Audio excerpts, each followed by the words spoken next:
pursuits, you've got the stimulus coming in. It's going to go back to your striate cortex and to what we're just going to call the border of the occipital lobe, the temporal lobe, and the parietal lobe, that little junction right there. All right? For volitional, we're going to start with volitional pursuits. Volitionally, the superior part of the parietal lobe is going to do your volitional aspect of the pursuit. And it's also going to fire to this area. All right? From here, it's going to fire down to the ipsilateral pons. Right? And if you want to know the name of the nuclei, there's the dorsolateral pontine nucleus, and there's another one, it's the nucleus reticularis tegmenti pontis nucleus. So it goes to those two nuclei, but basically it's in the pons. It doesn't hit the superior colliculus? It does. So it actually hits the superior colliculus on the way back, and then this guy also sends to the superior colliculus, and actually the superior colliculus also sends to this guy. So it's like a, but just for simplicity's sake. So it's going to come down from here. He's going to fire over to the contralateral side, to the dorsal vermis and the flocculus.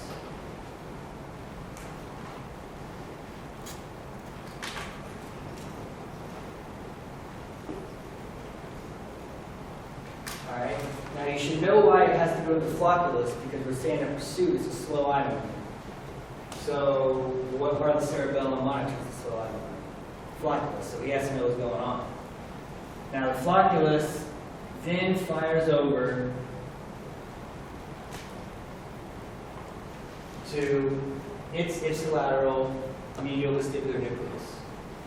Okay? Because remember, the medial vestibular nucleus with slow eye movements is the main coordinator in front of the NPH. Alright? Now, he is going to fire over contralaterally with this proper step signal to 6.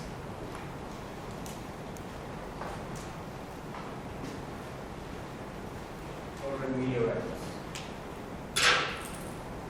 So, and also just keep in mind, when you excite this medial vestibular nucleus or the NPH, you're exciting the other one. And I'll get to why that's important in a second. He also sends a little kick over to the contralateral NPH. And we'll talk about why it does that in a second. Is there any questions with this? We're good. Okay. Now, that is a volitional pursuit. Basically, the only difference with an OPK and a volitional pursuit is this aspect right here.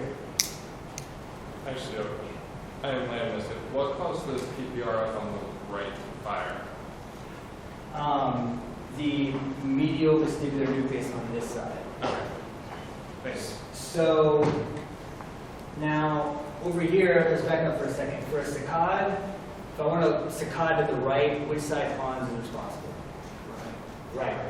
For a slow eye movement to the right, which side pons would be responsible? Left.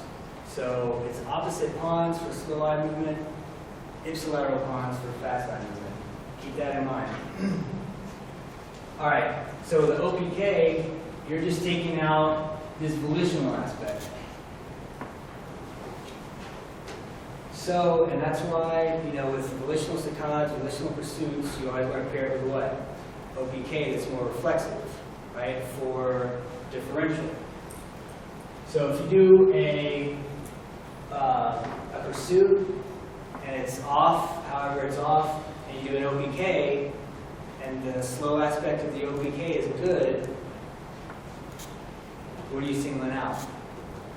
the superior part of the parietal lobe.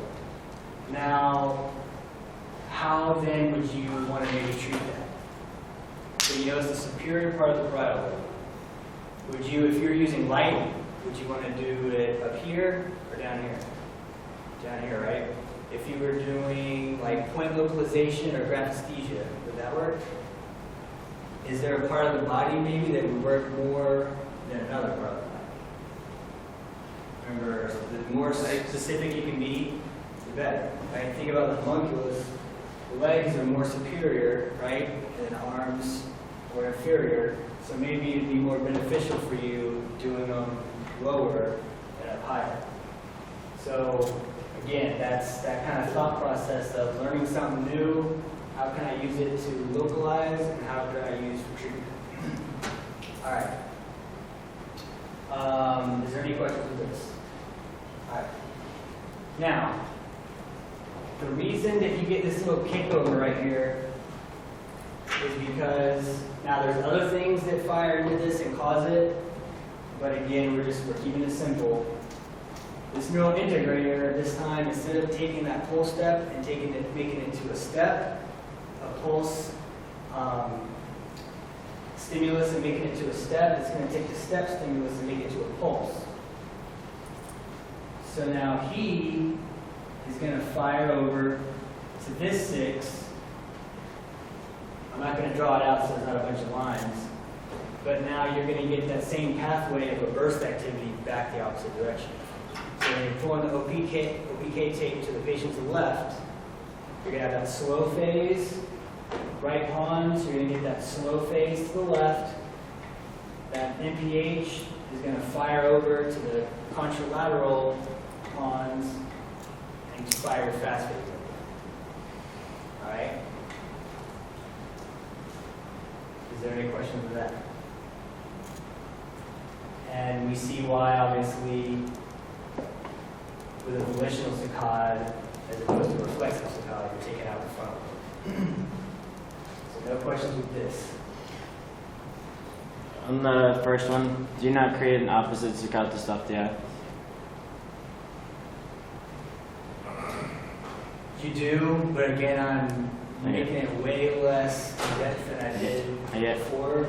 But to answer your question, yeah, that vestigial nucleus is going to fire over to the contralateral PPRF to give an exact same amount of pulse that was sent initially to stop the eyes flat. Okay.